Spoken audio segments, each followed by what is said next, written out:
Hello,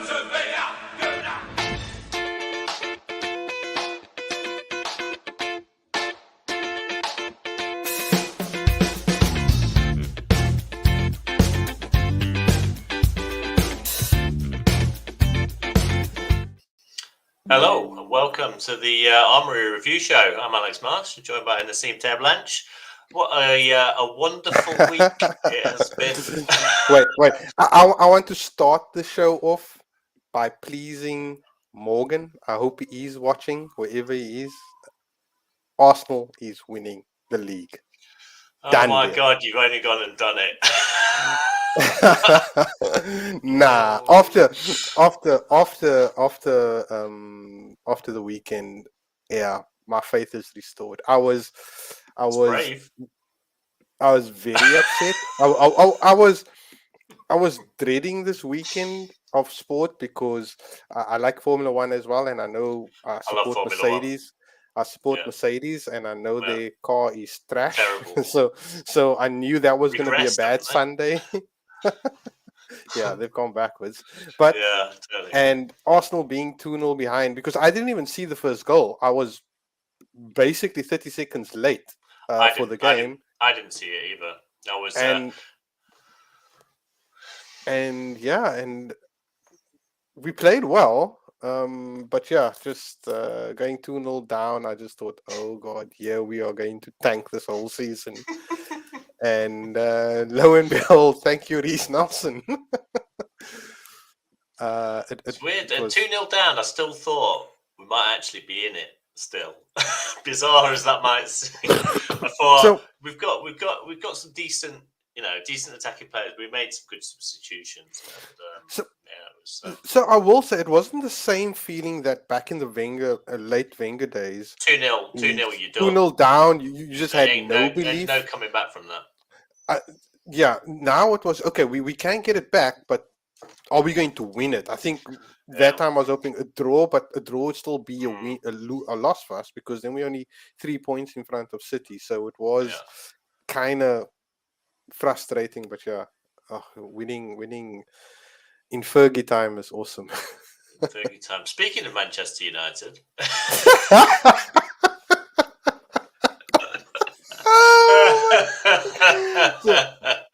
It was banterific today. Yeah. Another game I didn't watch. Ali, Warren's wife, she sent me a text and she's like, "Hey, did you check the United score?" I'm like, "Wait." She sent me a message, almost 10 hug. I'm like, "What the hell does that mean?" She's like, "Liverpool United 7-0. I'm like, "Huh?" I go check the scores. I'm like, "Oh my God." And then I just had to message all my United friends, all of them. Yeah, I have this horrible sort of habit of turning on and watching Man United with the sole purpose of watching them lose, and they always end up winning. Me and a friend were talking about it the other day. He's a Liverpool fan, and he says every time I watch United, they always end up winning. Even if it's like 2-0 down, they'll still come back and they'll still win the game. So I turned it on anyway, just to have a look. And at that point, they were 0-0. And then about 5 minutes after I turned it on, Liverpool scored. And then it was just complete capitulation. So I'm breaking that trend of Man United winning every game. And that was just awesome. It was a beautiful thing to watch that. Yep. It was awesome. I loved it. I loved the scoreline. There was just no United fans on social media this week. They went into hibernation again. All that talk of the quadruple and the treble or whatever, and they got a quadruple and a treble in one game. Yeah. Excellent. Right. So. We have some people waiting for us at the back. We do. So, without further ado, we'll bring them on. How's it, Bevan? Hello, gentlemen. So, it's quite a serious microphone that you've got there. Yeah, it's serious business. This isn't play. It's the big leagues now. 1 second. Love it, mate. Love it. Absolutely. We've also got Stephen. How's it, Stephen? How's it going? Like the flag backdrop. Very nice. Yeah, look, I'm Mickey Mouse still. I don't have the mic. You know, I didn't make do with what I have. Didn't have that either. Looks very professional, Bevan, I got to say. Nah, guys, I do more than this. There's a lot of shows. I don't often get to take it out, so you know. Nah, it looks beautiful. We've also got Brendan again. How's it going, Brendan? Hey, Alex. Hi, guys. How's things going? Yeah, all good, man. All good. Yeah, we currently got load shedding here. Have you? Oh, you're sitting in the dark at the moment. Got lights working. That's the job, kind of. Yeah. Yeah. It's enough. So it's a draw. Escom 1, you 1. Nice. I need to level up, Bevan. Gotta get the lead, mate. You gotta get the lead. Don't worry. You got a lot of time. Got to. So on the show tonight, we've got an anagram to start with. We'll go through the weekend results. We'll dissect the Everton game. I've almost forgotten about the Everton game, and also that Bournemouth game. We'll take audience questions throughout the show, there'll be a quiz, and then we'll look to the week and the month ahead, and there'll be an announcement of the question of the show at the end of the show, which will be so there'll be a prize for that as well. So cool, right? An anagram to start with, which is I've got to talk about Roddy's podcast. Please tune into Roddy's podcast for deep dive into everything Arsenal. The link for that's on our Facebook site. Anagram, Ebola tourism. Ebola. Ebola tourism. This is fantastic. So it's a good one. That I like that one. Oh my gosh. Ebola tourism. Lovely. Any ideas, guys, before we move on? I got nothing.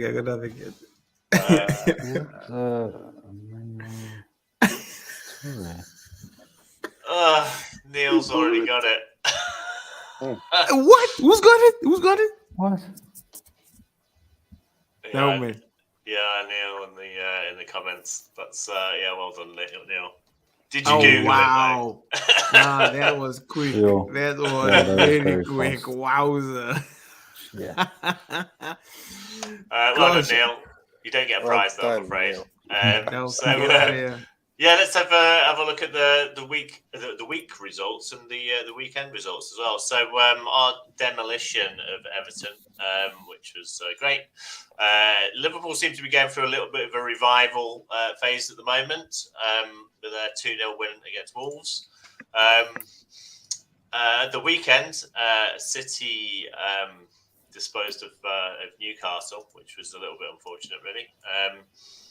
Obviously, we beat Bournemouth. We'll go through that in a bit. Brighton demolished West Ham. So, do you reckon Brighton could get top 4? Got 2 games in hand, eh? Yeah, they have games in hand, yeah. So they're still looking. Yeah, they're looking good. They got a nice squad, and it's a nice run. It's a fairy tale story. So let's just hope there isn't a monster in the mix is going to stop them. Like Chelsea buying their whole stuff. Yeah, well, if they do get top 4, do you think that they'll invest in a whole load of new players, or do you think that their team will get pulled apart and their key players will get purchased? Nah. I'll go The with other the teams latter, will come for their players. They've got some good players up for sale once again. They seem to be one of the clubs that's been selling. Rather than acquiring new talent, they looks like buy awesome players and they obviously mold them a little bit. And then obviously you get guys like Arsenal coming in, Chelsea, whoever, and they just snap them away. I mean, money talks. And they obviously look like a club that's willing to accept that offers. If you just put in something decent, they're definitely going to be able to or willing to speak to you though. Regarding that offer. So, I don't see them staying with the same team they have. For the past 3 or 4 seasons, I think they've always been selling key players. So, I see them holding on to that same team. Hopefully something's changed in their management. Maybe they want to take it further. Maybe. Can Oh they well, financially? We Zerbi don't does know. want to take it further, doesn't he? But I don't know if he's going to get the financial backing to do that. I think from his interviews, he seems kind of frustrated that Brighton seem to be a selling club rather than let's go out and buy new players and let's build a team. I don't know how long he'll be at Brighton, if I'm perfectly honest. But he seems to be doing Potter pretty out, well him with in. them. So yeah, makes sense. What about West Ham, guys? Does anyone see West Ham going down? The David Moyes, yes. Does Moyes need COVID again? Does he need to work from home again? Work from home. West Ham had some shocking results of late. They're really blowing hot and cold certain matches. Anyway, they win, then they lose. The squad looks decent on paper. Eh? Like if you look at it, it's not a bad squad, but they just don't gel. Like I don't know what's happened to them. It's really. David, we had the same problem a couple of seasons back, brother. With Pepe and all that guys. No, sir, that was toilet paper you're talking about. That was not. That did not look good. It did not smell good. There was nothing good about Pepe, and I don't know who else if you look, name. I'm just saying, if you look at the quality that was on paper, presented on paper, obviously, that means nothing nowadays. Because any team can beat any team in this Premier League has been proven. These form goes out of the window in certain matches. We were blown away to be down 2-0 against Bournemouth of all people. They were playing at the Emirates. That was shocking. I couldn't believe it. I was watching. I was like, what's going on here? I thought, oh, God, here we capitulating again. Old Arsenal's back. I thought, oh, God, just keep the faith. But I must say, we'll get onto that in a second. No problem. But I'll just go through the rest of these results first, and then we'll get on to the Arsenal games. Southampton digging themselves out of the hole with a win against Leicester. Chelsea, unfortunately, back to winning ways against Leeds. Winning ways. Such strong statements. Let's say a win. They scored a goal. Scored a goal and won a game. Here we go. Now they have a goal of the month contender ready for March. Well done. That might be it. That might be the goal of the month. Own goal. Villa taking care of Palace. Spurs getting beaten. Excellent. They're also another team that are quite inconsistent, but they seem to be lingering around still in the top half of the table. How have they lost still top four, 9 games, Alex? How have they lost 9 games and they're still in fourth? 9. Yeah, I don't know. It's a weird one, isn't it? It's just that Liverpool's been also first 4. That's why Spurs is acquiring that spot temporarily. That they've been hovering around there, like Alex mentioned. They've been really poor. They've been lucky to be there because I think, obviously, like you mentioned earlier, Bevan, I think Brighton has got 2 games in hand, if I'm not mistaken. So Spurs will drop to 7th, 8th soon. Manchester's also Manchester's also in danger. Yeah, they're also in danger of getting out for that 3rd position. They were too comfortable there now, but cocky their coach as well, so they might see their glory soon. Speaking of Manchester United. Oh, God. Alex, why did you do that? My wife's watching. She's a United supporter. Alex, she's right here. She's watching the show. So does she want to come join us? She already said to me, we speak smack on the show. You're sleeping on the cast today. Tell us you had to be in bed at 7 already. She was bed at 7 already. Yeah, we best not spend too long talking about Manchester United. No, definitely not. 7. Brandon, just say that you don't have anything to comment on that matter whenever we talk about it. Yeah, no, I'm rather gonna. Yeah, no, definitely, sir. I'll be quiet. Well, I'm going to comment on it, and Man United were abysmal. I think, that was a absolute capitulation, wasn't it? But for all the talk of Casemiro and Varane and Martinez, those 3 being, holding up the ultimate defensive partnership. And to be fair, they've actually been quite difficult to score against with those 3 in the team. But to go to Anfield and have 7 put past you, wow. Yeah. Do you think that that's it? Do you think that Man United's title hopes have gone now. They never had title hopes. Who the hell started that They've got rumor? hopes, believe me. Who started that rumor? Man United fans have Ten got hopes. Hag. They were talking about the quadruple. And Yeah. Oh my gosh. I'm more likely to get double my salary at work than them get the quadruple. No, man. That was absolutely ridiculous. I just think think it was that, a once-off. I think it was a once-off. Yeah, I Ten just Hag think got it wrong. Very wrong. I think that's actually embarrassing considering you won a cup the week before or the weekend before, and here you come up against Liverpool, full of confidence. I mean, I ran into about probably 100 different supporters in the mall, being Man United and Liverpool, and Man United was confident they're going to smash Liverpool based on their current form. But I think the guys just remember at these type of big occasions, especially between Liverpool and Man U, that form goes out the window. Whoever wants it more on the day, it normally happens. It's the same with us on the derby day, you know. Whoever plays, I mean, we know Spuds are shit, but I mean, they gave us a run for our money a couple of seasons in a row now. They've beaten us as well. And I mean, then they go and lose to the bottom team the very next match. So, yeah, I was actually shocked at the score, guys. I don't know what to tell you. I had no idea it was coming. Jeez, if I had only bet on that. Do you think that this will rock their confidence in future matches? I hope so. That's always how I hope so. But I think he got it wrong on the night, man. Like, you can't go to Anfield and change up so many things that like he did. Like, he tactically was naive and thinking he could go there and attack Liverpool at Anfield. Like, they've lost one game there out of 80, if I'm not mistaken. So what made you think that you could come there, a Carabao Cup winner, whatever that is, and just try and demolish Liverpool? I think it was naive, and I mean, all the pundits that former ex-United players said it as well. Like, they go there, they know it's a tough place to win, and like his whole tactic was just wrong. Bruno out wide, Rashford through the middle, Vegas playing in the middle. I was like, what is this guy doing? It's just like I think he made a. I spoke about the same thing about somebody changing Rashford's position last week to try him as a striker, like we've been doing with Trossard or Martinelli or, you know. But yeah, I think you're right. To go there hoping to get them on the back foot early was a big mistake. But also, again, how do you not have the fight to even take it to them after conceding 3? You concede another 4. Yeah, I mean, I don't think Bruno did a very good job of leading by example, did he? He was his attitude was abysmal.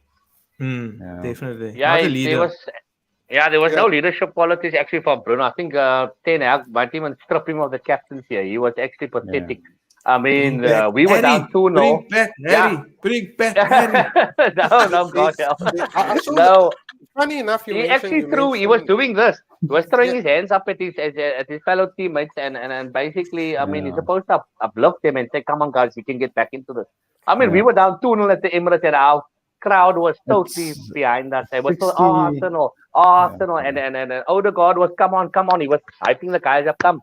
We can't do this. We can fight back, you know. So if you don't lead by example, then obviously the guys are going to become complacent and just throw in the towel and think, you know what, it is what it is. Maybe do damage control, damage limitation. But I mean, not even that. I just think his whole setup was wrong. And he's been a bit arrogant and very cocky lately in his interviews as well. So that didn't bode well for him against Liverpool. I mean, we know how difficult it is to go to Anfield. We haven't won there in, I don't know, God knows how many years.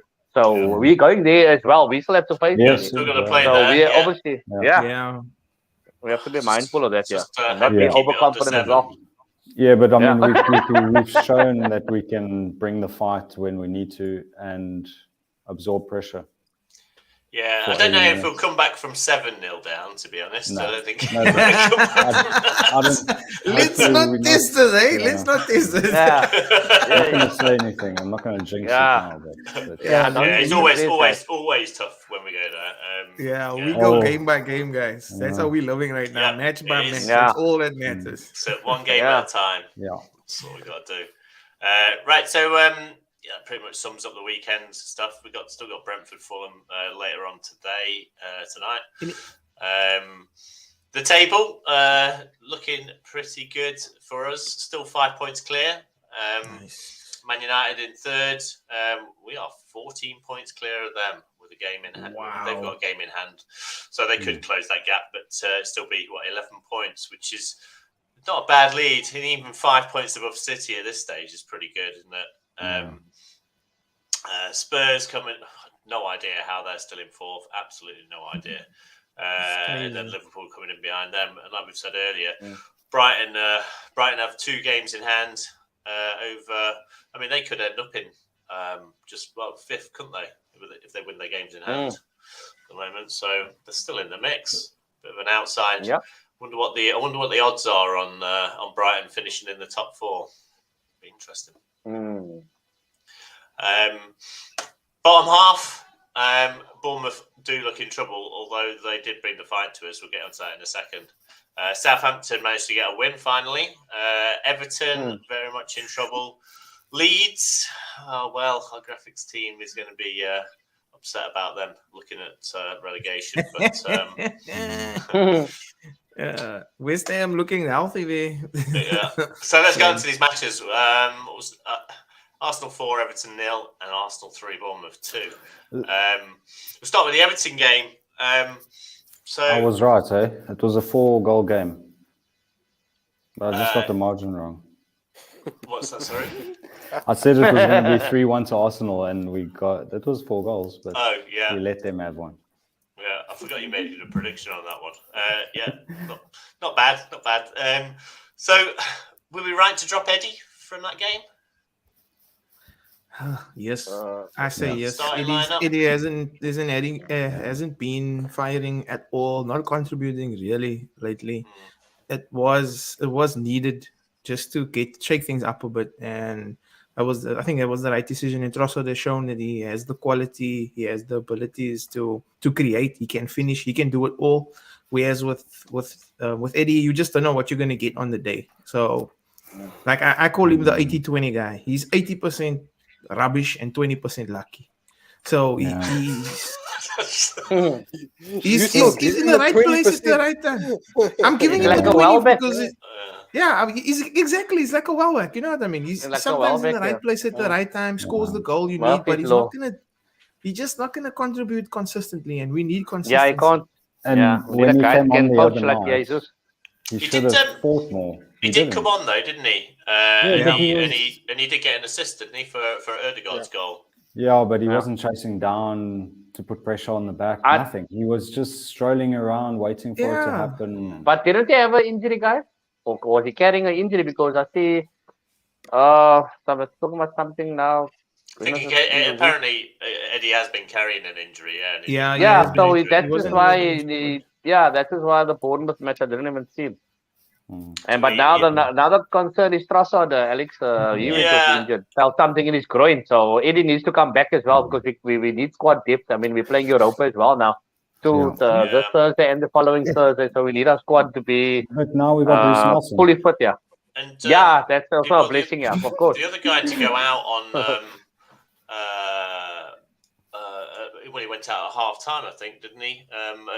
Against Everton was Jorginho, but then he was back on the subs bench for Bournemouth. Teta said he had some illness. It wasn't anything like muscular related or that type of injury. It was just like an illness. Should we be concerned about that one, or do you think he'll be ready to play come Europa? He'll be ready. To be honest, I hope they all can rest for Europa. I just don't give a damn. I hope they all just rotate as much as they can, get them all fit, because like that. I know we're talking about the Everton game, but that Fabio guy, I don't want starting any games. I don't want him starting. Vieira, do you think? I don't want Fabio starting. Did you not want him starting against Bournemouth? No, we spoke 100% not. 100% not, because he's not good enough to start. He's not ready yet. He's a good player. He's not ready yet. The physicality, the pace, he's off the pace. He can't put in tackles. You could, even when you watch him when he's on attack, he's too slow. He's a half a second off where he's lining up a pass. Someone's got their foot in on him already. So he's not decision making. In the final third, also he lacks. There's a bit lost to desire. He's very uncertain. I watched him. Yeah. He comes to the final third, and then instead of passing, he tries to turn again, and then they pinch the ball off him. And like Bevan also said, the physicality, but But that being said, if you look at Bernardo Silva, yes, obviously he's been in the. I don't do a direct comparison, but I mean, if you look at Bernardo Silva, it's also a kleiner mannetjie, and he carries himself well. It's difficult to tackle him. So if Fabio can just, bulk up a bit or be a bit more. Look, I think there is. Look at Trossard. He's also a small guy, but I mean, he holds the ball up well, and it's difficult to tackle him as well. All I'm saying is Fabio gives the ball away a lot. So I don't know if it's his physique or just a lack of confidence. Yes, I understand in games, but also you can see when a player is just naturally good at certain things on the pitch, and sometimes you just can't. That can't be taught. I mean, it's a natural skill. So I think Fabio, I agree with most of you guys when I say I don't think he should start as yet. I don't want to say the guy's rubbish. No. I mean, he's one of our players. You know what I'm saying? So we don't want to put the guys down. But I mean, he came through that one assist with Martinelli, and I mean that was brilliant. Was a perfect pass. So the quality is there. It might just be, Alex, like you say, a lack of game time and maybe some confidence because of that matches. So do you think he's a suitable backup for Xhaka? Because I mean, he used to come on as a sub for Ødegaard, didn't he? Or he used to be put out wide when Saka was getting tired. But now he seems to have been drafted into that Xhaka role. Do you think that's the right position for him? No, I don't think so. I don't think that's for him, eh? He's more of he's a roaming guy, and he should replace Ødegaard, not Xhaka. I mean, like, I'm not a fan. I was never a fan of Xhaka. But I mean, he's shown his worth, and he's found his space and his place. Xhaka can pinpoint passes. He runs into spaces that you don't think he should be running into, but he somehow gets in there and he causes a lot of havoc. Himself, doesn't he? And Vieira doesn't do that. Xhaka is a great link up with Zinchenko. I can't even remember Vieira in the game, to be honest. So it was very difficult. I would hate to see Xhaka being replaced by Fabio until he can get himself together. Like, you're comparing him to Bernardo Silva in stature. Yes, I believe that. But Bernardo Silva is he's a bit more rough and rugged and he's quicker. You know what I mean? Like, he can get himself out of the situation where Fabio just can't. He's just off the pace, man. He's just off the pace. Correct, like he's got a delay. He's got a slight delay in his decision making, and he loses the ball. It's a glitch, He's got a little bit of a glitch. With a lag there. We're talking about Ødegaard just now, and Vieira being a better backup for Ødegaard. Ødegaard scored with his right foot, believe it or not, against Everton. Does he need to use his right foot a bit more? I think we had this discussion already, Alex, on the couple, on a few of the shows at least. He's very one-dimensional when it comes to the final third as well. Ødegaard, he wants to do that often. When he has the ball on his left foot, there's loads of times he can just pass the ball out wide, maybe to Saka, and he does a turn. And he's also been guilty of losing possession in a vital area for us, and then we get caught up on the counter. So he needs to be mindful of that. When he wants to turn left, it's a little bit like Zoolander. He struggles to turn left. Ball, he always uses the outside of his left foot to do a turn left. Whereas he could just, like, if he used his right foot, he could just hook his right foot round it. Guys, do a really quick turn. And Robin doesn't have a right foot. Robin van Persie didn't have a right foot. Phenomenal players. Use what you've got. Make it your strength. Make it work. And Ødegaard is phenomenal. You must watch his passing range. You must watch his brain. It's beyond anything we've ever had in the last 10 years. So let him do what he needs to do. He must play the way he plays. And it is 100% working for us. And he's a leader on the field. So he doesn't need a right foot. He doesn't. You must excel with what you've got. He does not need a right foot. He must keep doing his right foot. He would have missed it. He doesn't need a right foot. He doesn't need it, guys.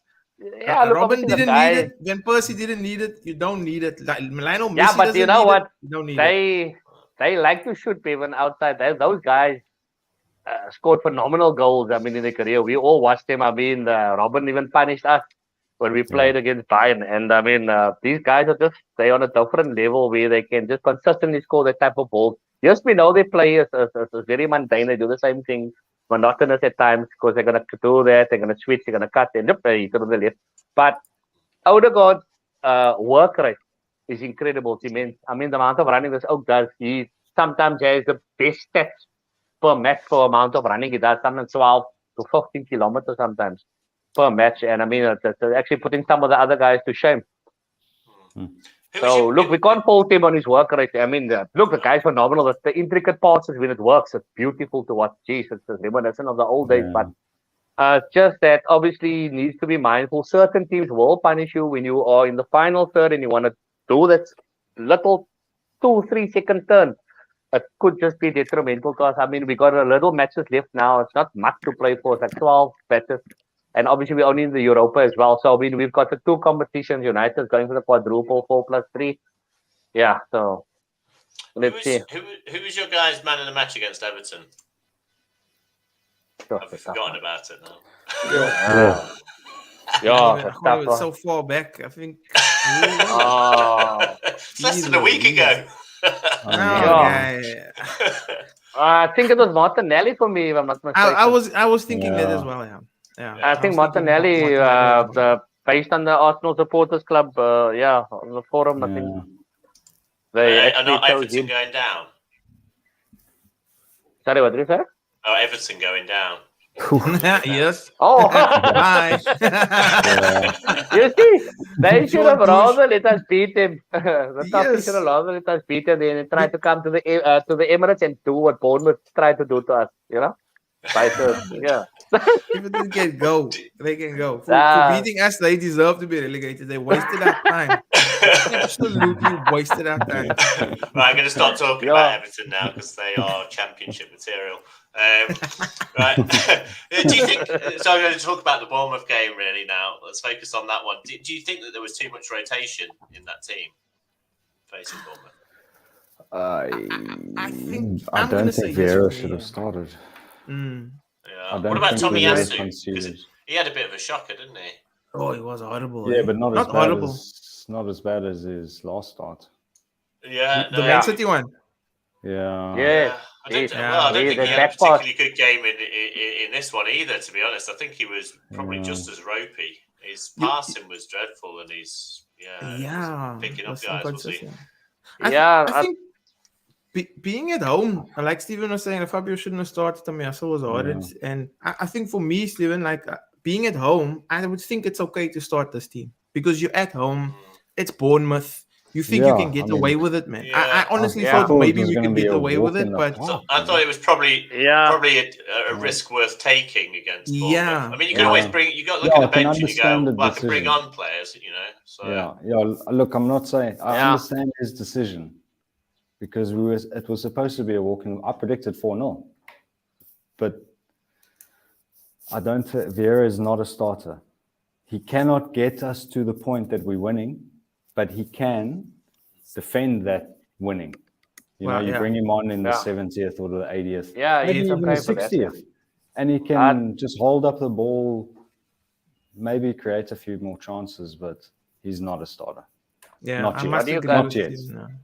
Not yet. I don't think he's ready yet. I think that could actually damage his confidence as a player. Yes, exactly. And then the guy is even worse in the next 3 or 4 matches we maybe need him due to an injury or so. I think also what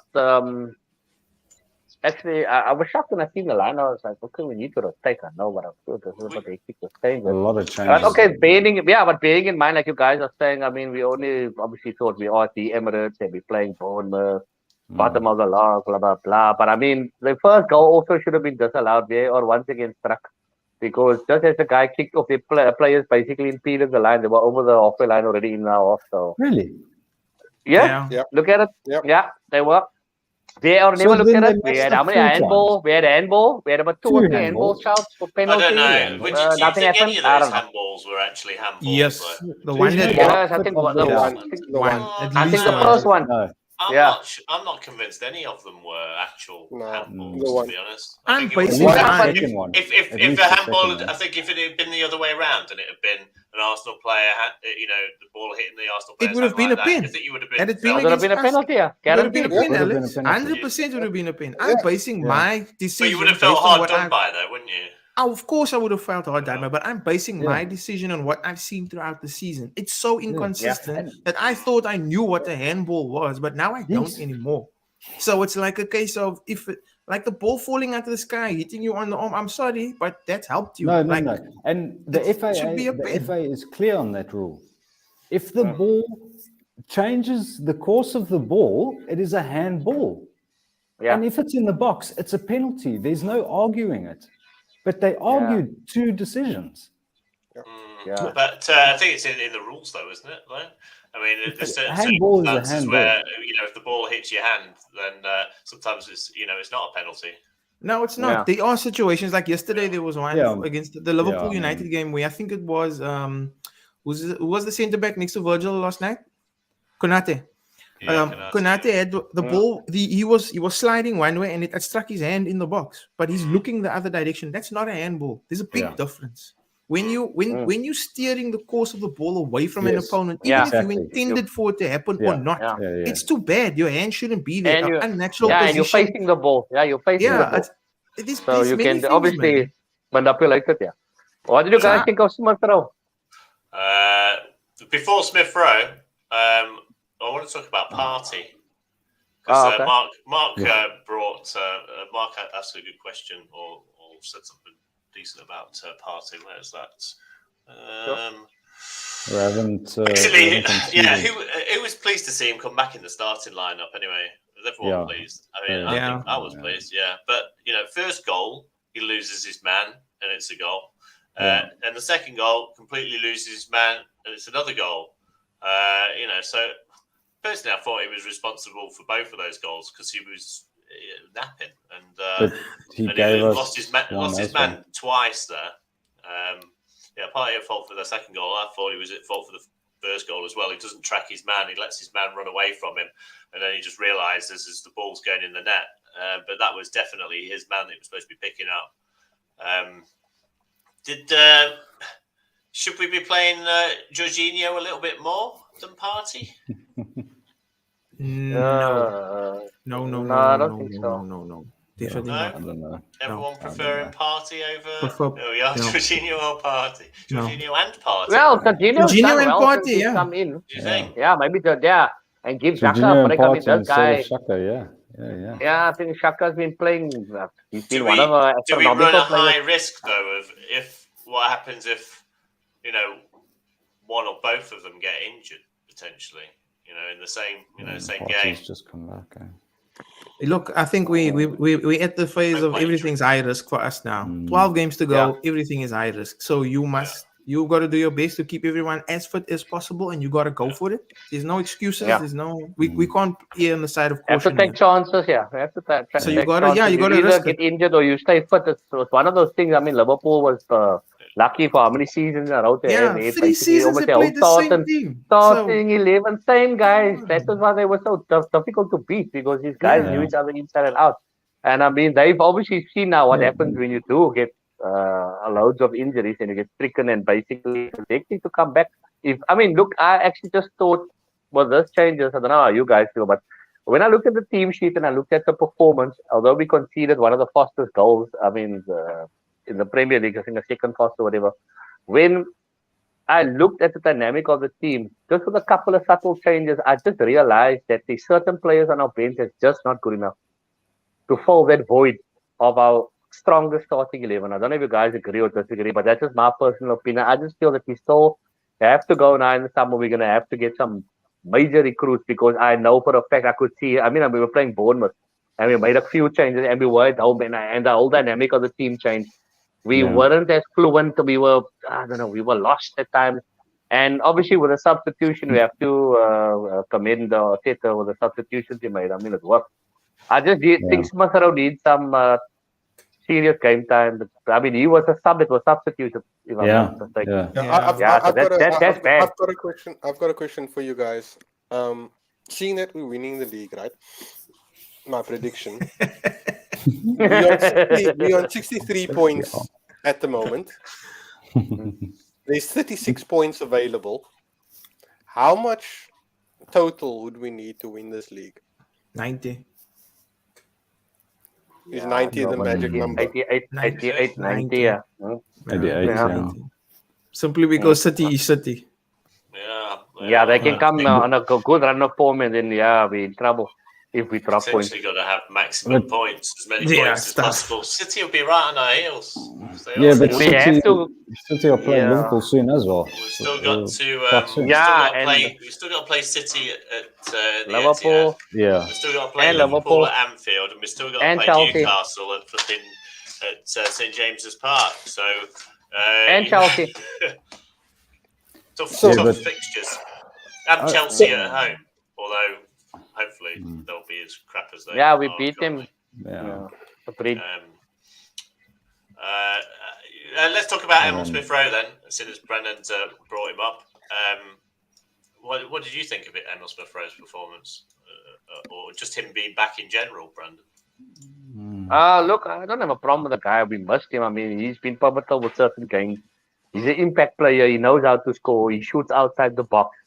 Look, obviously the guy's been out long. I'm not going to badmouth the guy, but I just think he needs some time because he was lost in a game. And I mean, we got an assist. Yeah, I know that. But for me, he still looked lost. I don't know. Maybe I must just get used to him playing again. I haven't seen him in a long time, but I just think the guy needs some time and get his confidence back. He's definitely a good player, but I mean, they say he might be up for sale in the summer. It's going to take a while, do you not think, for him to get that's a rumor going around, Arsenal Who said he's up for sale? Yeah, check it out. It was on one of the sites that I said. I promise what site? you. Necro? I think that's game. No, bad. I think it's just look. Owens obviously had some bad luck with injuries. You don't know that. I mean, we're holding a young team, and if we can keep Abu Dhabi and Jack Wilshere for I don't know how many years, we can keep Smith Rowe. I will not sell Smith Rowe at any point. Okay, but he's a good impact player, though, isn't he? Yeah, but that was under the old regime.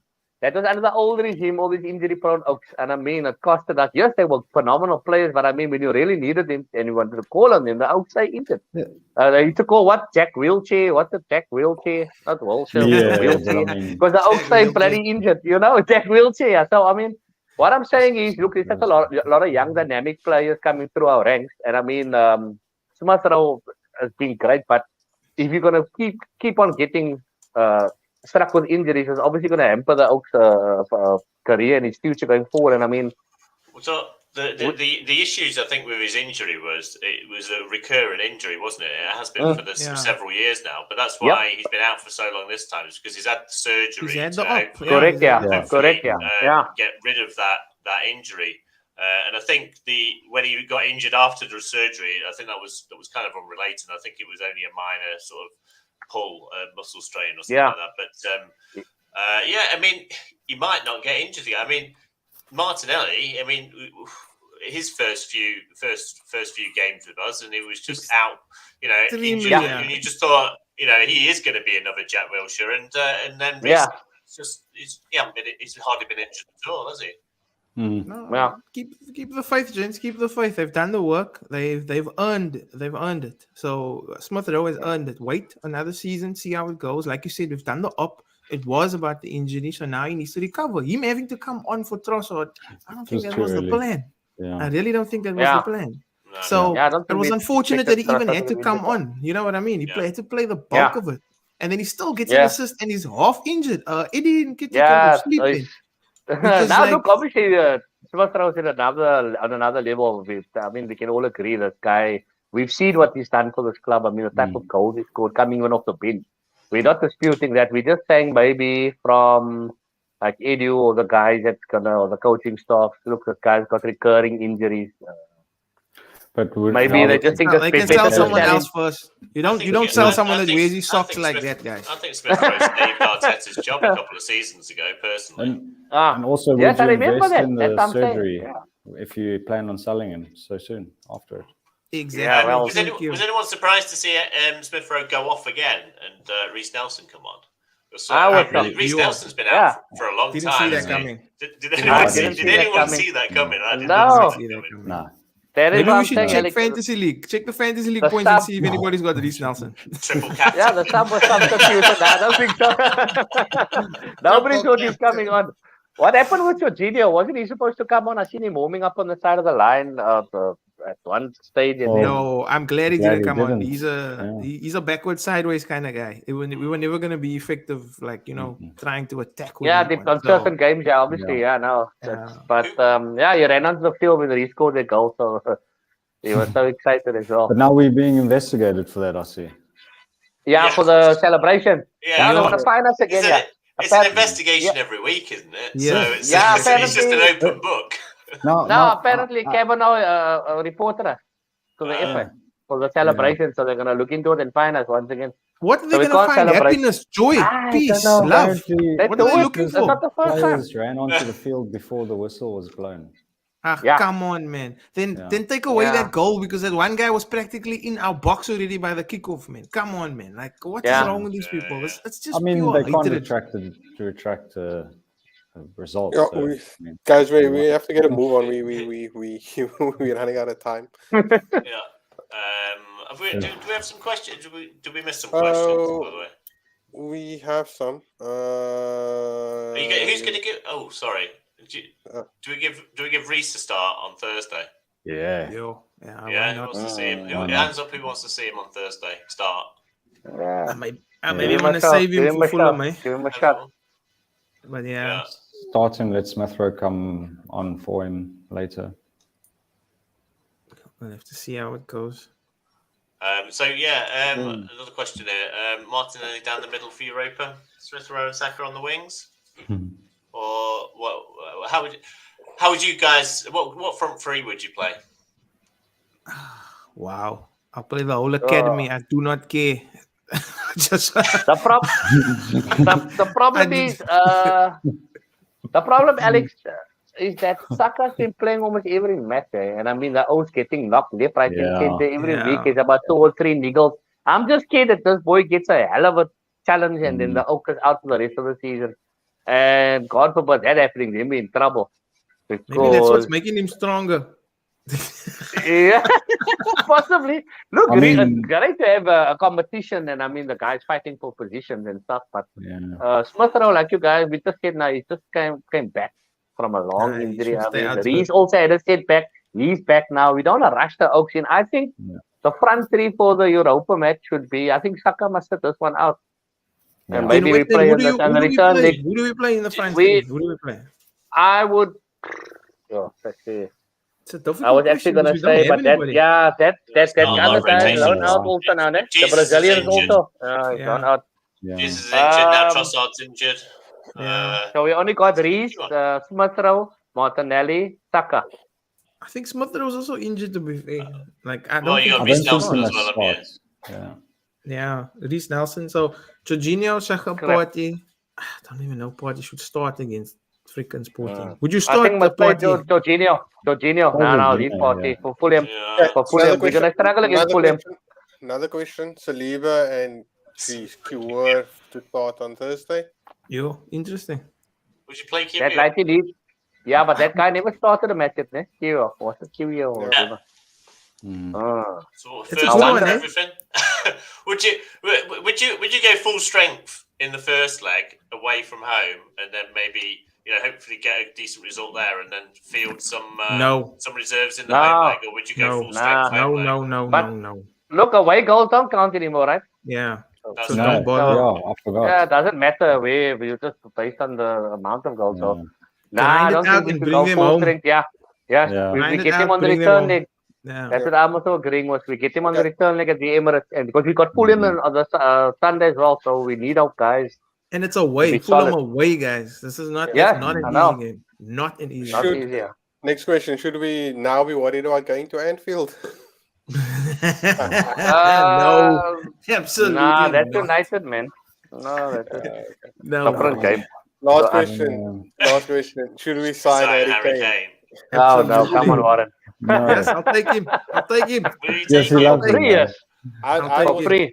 I'd also take Harry Kane. Is that because he's for 3 years?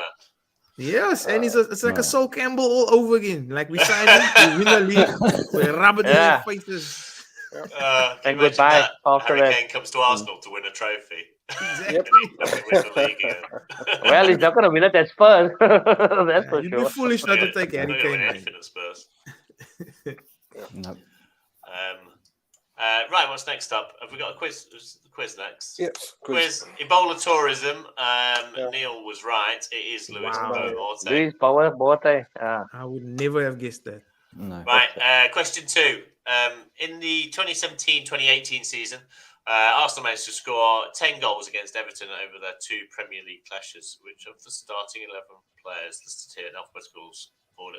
Did we not have this question last week? We had this last week. It was question Aaron last Ramsey. week. I'm going to skip that one. It was Aaron Ramsey. Yeah. There you are. Right. Okay. This one is different. Philip Billing scored the fastest ever Premier League goal against us for Bournemouth on Saturday at 9.11 seconds. Shane Long scoring the fastest ever for Southampton against Watford in 2019 at 7.69 seconds. Which ex-Arsenal player who was playing for us at the time scored the fastest ever goal in international football against Ecuador in 2013, clocking in at just 6 seconds? Was it Olivier Giroud? Was it Lucas Podolski, or was it C, Alexis Sanchez? Against Ecuador, it Or would it's be going with C, Justin's going with C. Yeah. C. B. Gavin's going with B, Podolski. What are you going with, Brendan? B. Yeah, B. Lucas. Stephen, what were you saying? Sanchez, because he's playing against another South American team. So, go for it. Bevan, what did you get for? B. You went for B. It is. It is indeed. Yeah, buddy. Podolski. There he is. Podolski. Absolute rocket shot. What a beauty. Scientist. It was probably a left foot banger. No doubt. Probably broke the net, to be fair. What did he say? What did they say on the weekend? It's a rocket from Reese. It's a rocket. Rocket from Reese. What a goal. It's a rocket from Reese. I think I'm going to need to buy a defibrillator for these future Arsenal games. I'm not sure how much more my heart can take. Right, the week ahead: Bournemouth, Liverpool, Leeds, Brighton, Spuds, Forest, Fulham, Arsenal, West Ham, Villa, Everton, Brentford, Leicester, Chelsea, Man City, Palace, Man United, Southampton, Newcastle, Wolves. Not any big glorious fixtures there, is there? Really? No. Chelsea will be back to their losing ways. Hopefully, Vieira can do us a favor. That's about it. Doesn't fill me with any excitement, any of those games, to be honest. No. Anyway, this is our these are our results against Fulham. Sorry, my words all mixed up there. We've done pretty well against Fulham, haven't we? Yeah. Let's hope that one continues. See how it goes. Sporting, that's how the Europa League fixtures look. Should be an easy route through for Man United, you would think. No, nothing is easy for them. Real Betis? Nothing's easy for them. They like making life difficult. So they can continue doing that. We could end up meeting them in the next round, couldn't we? Yeah. So Maybe score 14. Who knows? Fulham away is not an easy fixture. Fulham have not been doing terribly, have they? Let's face it. I mean, they are top off the table. They've ground out some important wins, I would think. The head-to-head Sporting versus Arsenal looks a little bit like this. We haven't played them that many times. Jeez Louise. Yeah, last time in 2018, but before that, 1969. 1969! In what was then called the Fairs Cup, which is actually the equivalent of the Europa League these days. Let's get the game tape from 1969 and just do that.